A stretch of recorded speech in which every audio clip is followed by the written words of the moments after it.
Bismillahirrahmanirrahim. Assalamualaikum warahmatullahi wabarakatuh. Hamdan syukran lillah, nahmaduhu wa nasta'inuhu wa nastahdihi, wa na'udzu billahi min syururi anfusina wa min sayyiati a'malina. May yahdihillahu fala mudilla lahu wa man yudlil falan tajida lahu waliyyan mursyida. Asyhadu an la ilaha illallah wa asyhadu anna Muhammadan abduhu wa rasuluhu la nabiyya ba'da.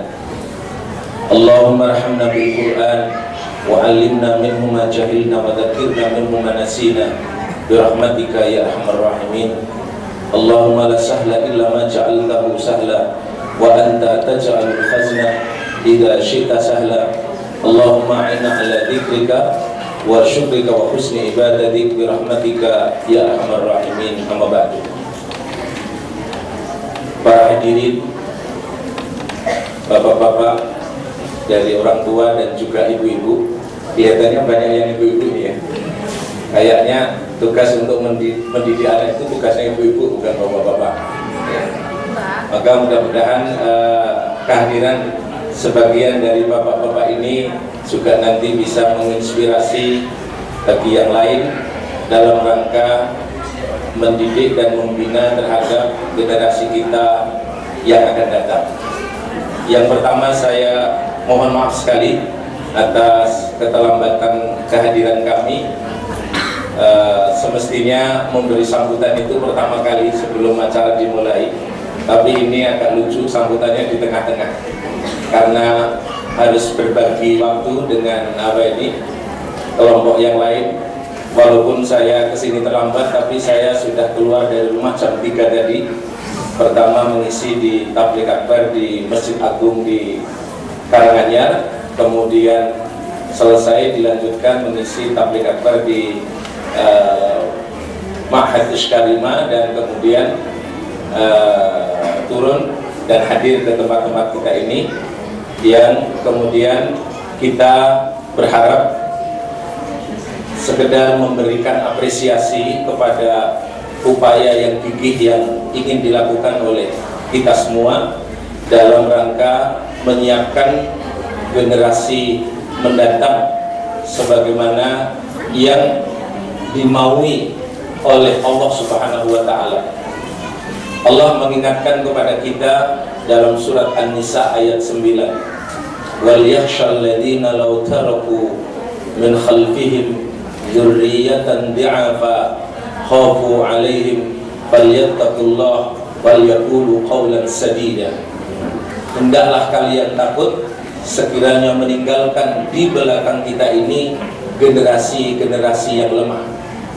Bila kita lihat di dalam tafsir secara singkat, ayat ini ada di dalam gugusan waris mewarisi, pewarisan dari harta yang kita miliki.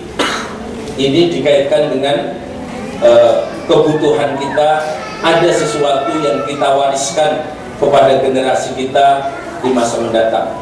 Dan berangkat dari ini pula, ketika kita dinasehati oleh seorang pakar pendidikan yang menulis buku di tengah perjuangan baik di Palestina maupun di Afghanistan. Beliau menulis buku Al-Muslimun wa Tarbiyah Al-Islamiyah, dan awal Tarbiyah Al-Askariyah, kaum muslimin dan pentingnya melakukan tarbiyah askariyah.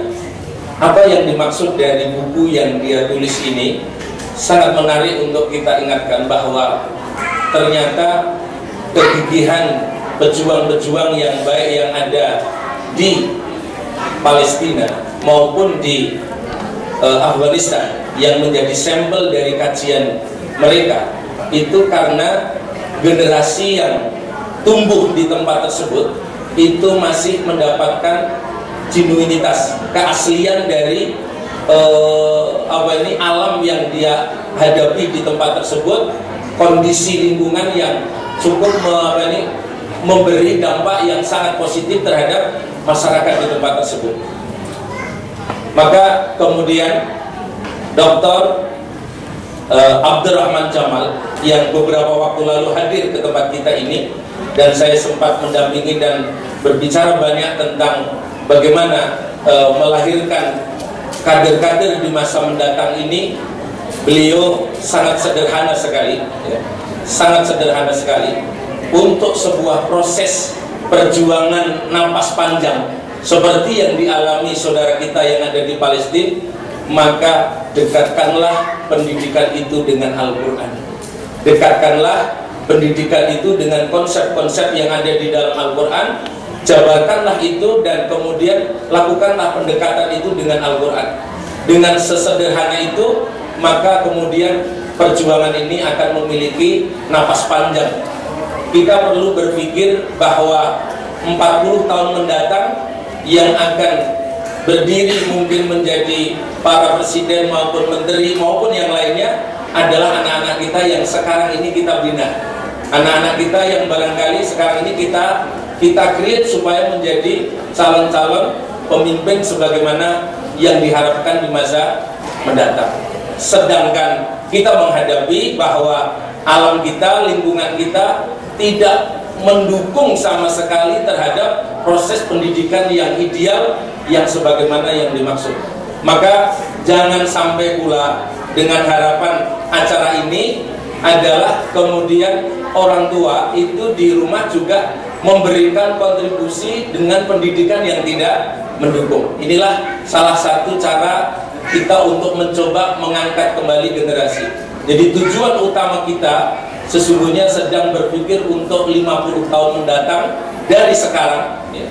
Sebagaimana Theodor Herzl itu dalam mencoba untuk membuat kerajaan Israel Zionis itu dia siapkan, dia rancangkan 50 tahun sebelumnya, dan kemudian ternyata setelah 50 tahun dari merancangkan itu dia bisa mewujudkan kerajaan itu dengan SDM yang sudah disiapkan sejak 50 tahun yang lalu, yang dulu pada 50 tahun itu pada masa Theodor Herzl itu dia disiapkan hanya dengan masih anak-anak, masih muda belia, dan masih menjadi orang-orang yang mungkin belum diperhitungkan, tapi mereka kemudian memegang gerakan Zionis itu yang kemudian mampu menguasai. Dan melesetnya dari perencanaan itu adalah hanya 3 bulan. 3 bulan. Jadi dari yang direncanakan oleh Theodor Herzl itu hanya 3 bulan dia mampu dengan segala perangkatnya yang ada, mampu menyiapkan ke depan kita ini pengen mendapatkan presiden yang ideal, ke depan kita pengen mendapatkan menteri yang ideal. Nah, mempersiapkannya itu adalah dari sekarang. Maka mungkin barangkali sebagian kita yang mungkin sudah sering kenal kepada kita, yang jarang sekali berbicara tentang urusan anak ini, kita kemudian dinasihati oleh Profesor Dr. Ahmad Jamal itu, yang menasihati kepada kita bahwa Ahmad Muhammad Jamal, bahwa dia menasihati dalam kitab Al-Muftarayat Al-Islam bahwa pendidikan yang sekarang ini ada di tengah-tengah kita itu sudah terkontaminasi oleh virus sipilis, sekularisme, pluralisme, dan liberalisme.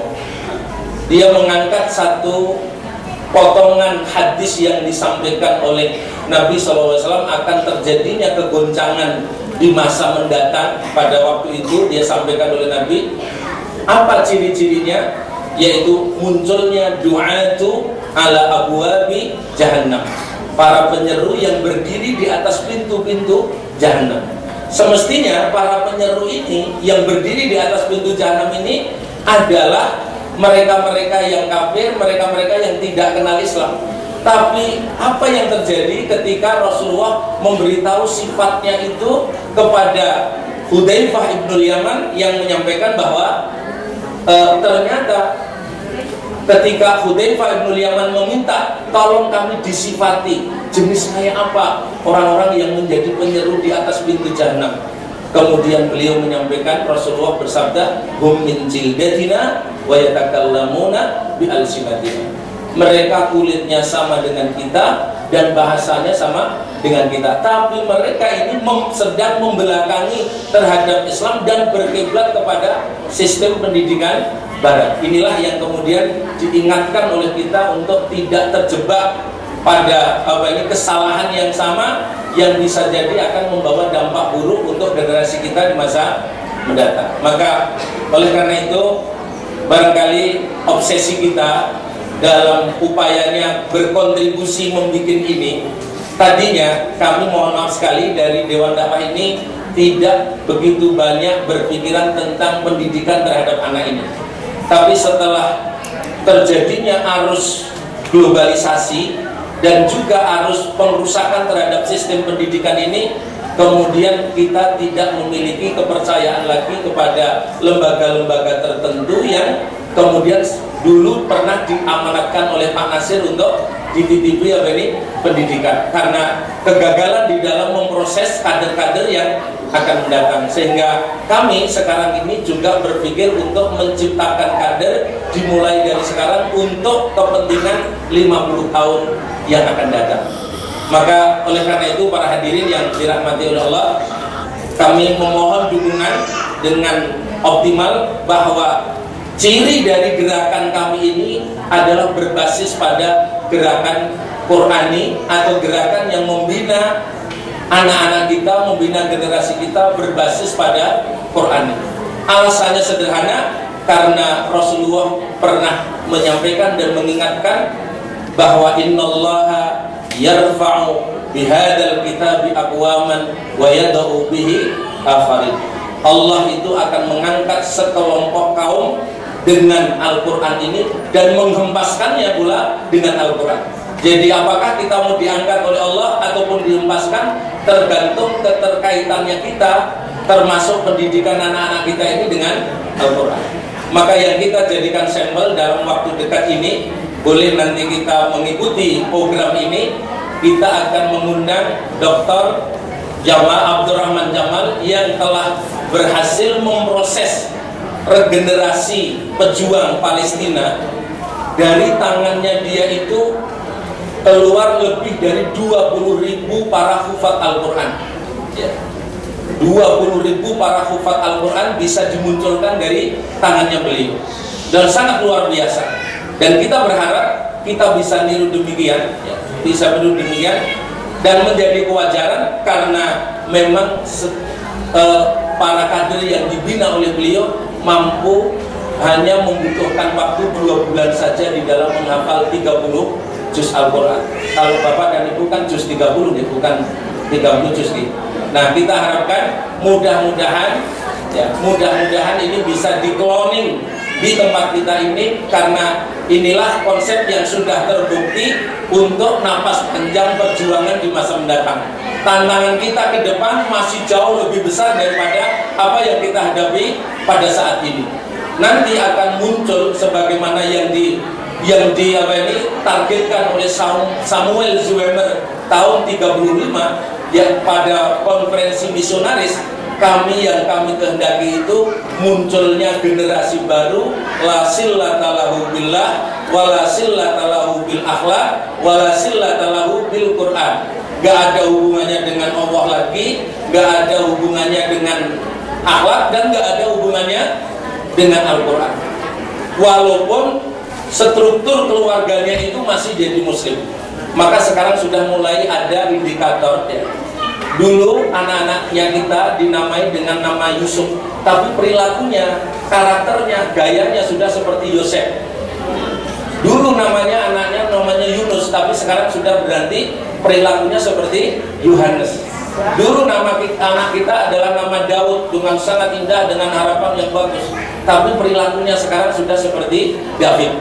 Maka berharap dengan hal ini kita coba untuk meluruskan paradigma pendidikan ini dengan baik, dan kontribusi itu terutama sekali ada pada ummahat, karena ini merupakan al-ummu madrasatul kubra. Ibu itu merupakan madrasah yang paling besar yang harus diciptakan terlebih dahulu. Nah, hadirin yang dirahmati oleh Allah, dalam hal ini pula kami menggiring untuk mensosialisasikan ini. Pertama, lewat mendorong setiap lembaga yang ingin menciptakan pendidikan yang ideal, maka kami akan berada di sampingnya.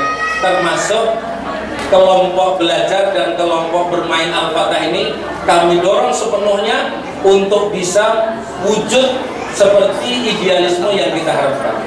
Yang kedua, bagi kawan-kawan yang menghendaki pembinaan seperti ini berlanjut di sekolah-sekolah baik di MI maupun di SD maupun di tempat lain, maka kami sebagai lembaga sosial juga ingin mendukung terhadap hal tersebut lewat kuliah parenting ataupun training parenting seperti ini yang diadakan berkala di beberapa tempat. Dan yang ketiga, kita berharap dukungan itu bisa diwujudkan dalam bentuk finansial maupun dukungan material untuk mewujudkan gerakan menyelamatkan generasi yang akan kita harapkan di masa mendatang.